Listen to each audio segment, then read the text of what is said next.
අටවෙනි පරිච්ඡේදය. ප්‍රඥාවන්තයෙක්ට සමාන කරන්න පුළුවන් කෙනෙක් ඉන්නවද? ප්‍රශ්නයකට විසඳුම දන්නේ කවුද? කෙනෙක්ට තියෙන ප්‍රඥාව එයාගේ මූණෙන් පේනවා. සැරපරුෂ පෙනුම වෙනුවට ඒකෙන් එයාගේ පෙනුම ප්‍රියමනාප වෙනවා. මම කියන්නේ මේකයි. ඔයා දෙවියන් ඉස්සරහා දුන්න දියුරුම නිසා රජගේ නියෝගවලට කීකරු වෙන්න. රජ ඉස්සරහින් අයින් වෙලා යන්න ඉක්මන් වෙන්න එපා. වැරදි දෙයකට සම්බන්ධ වෙන්නත් එපා. මොකද Taman කැමති දේ කරන්න රජට පුළුවන්.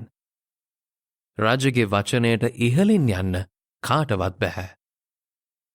ඔබ මොනවද මේ කරන්න කියලා රජගෙන් අහන්න පුළුවන් කාටද? නීතියට කීකරු වෙන කෙනාට අනතුරක් වෙන්නේ නැහැ. ප්‍රඥාවන්ත හදවතක් තියෙන කෙනා දන්නවා කාරණයක් සම්බන්ධයෙන් කරන්න ඕනේ මොකක්ද සහ ඒක කරන්න ඕනේ හරි වෙලාව මොකක්ද කියලා. මිනිස්සුන්ට දහසකුත් ප්‍රශ්න තියෙනවා. ඒ හැම කාරණයක්ම විසඳන්න හරි වෙලාවක් සහ හරි ක්‍රමයක් තියෙනවා. අනාගතයේදී වෙන්නේ මොනවද කියලා කිසිම කෙනෙක් දන්නේ නැහැ. ඒ නිසයි ඒක වෙන්නේ කොහොමද කියලා කාටවත් කියන්න බැරි. මිනිස්සෙක්ට Tamanගේ පණ අල්ලලා තියාගන්නවත් මැරෙන දවස කල් දාන්නවත් බෑ. යුද්ධ කාලෙදී කාටවත් හමුදා සේවයෙන් නිදහස් වෙන්න බෑ. දුෂ්ටකම් කරන කෙනෙක්ටත් එයා කරන දේවල් වල ප්‍රතිඵල වලින් ගැලවෙන්න බෑ. ඉරයට සිද්ධ වෙන හැම දෙයක් ගැනම මම හිතලා බැලුවට පස්සේ මං දැක්කේ මේකයි. ඒ මුළු කාලය පුරාම මිනිසා Tamanගේ බලය පාවිච්චි කරලා තියෙන්නේ අනිත් අයට හානියක් වෙන විදිහටයි. ශුද්ධස්ථානයට ආව ගිය දුෂ්ටයන්ගේ මරණය මම දැක්කා.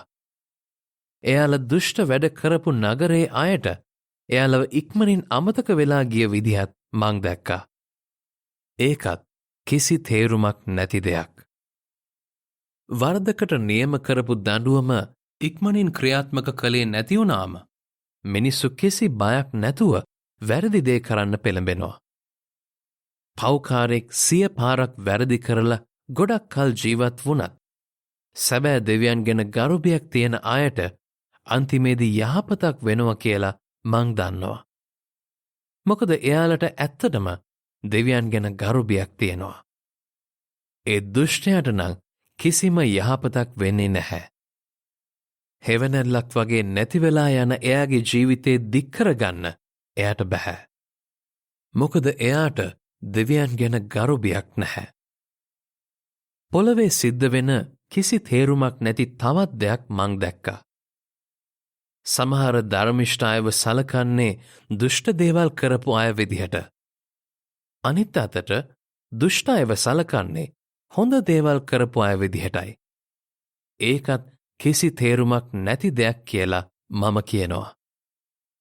සතුටු වෙන්න කියලා මම අනිත් අයට කිව්වා. මොකද මිනිසෙක් කාලා බීලා සතුටින් ඉන්න එක තරම් හොඳ දෙයක් ඉරයට තවත් නැහැ. සැබෑ දෙවියන් කෙනෙක්ට ඉරයට ජීවත් වෙන්න දීලා තියෙන කාලේ පුරාම එයා මහන්සි වෙලා වැඩ කරන ගමන් කාලා බීලා සතුටින් ඉන්න ඕනේ.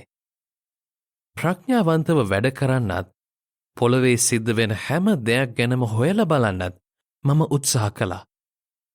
රෑ දවල් දෙකේ නිින්දක් නැතුව මම ඒ දේ කළා.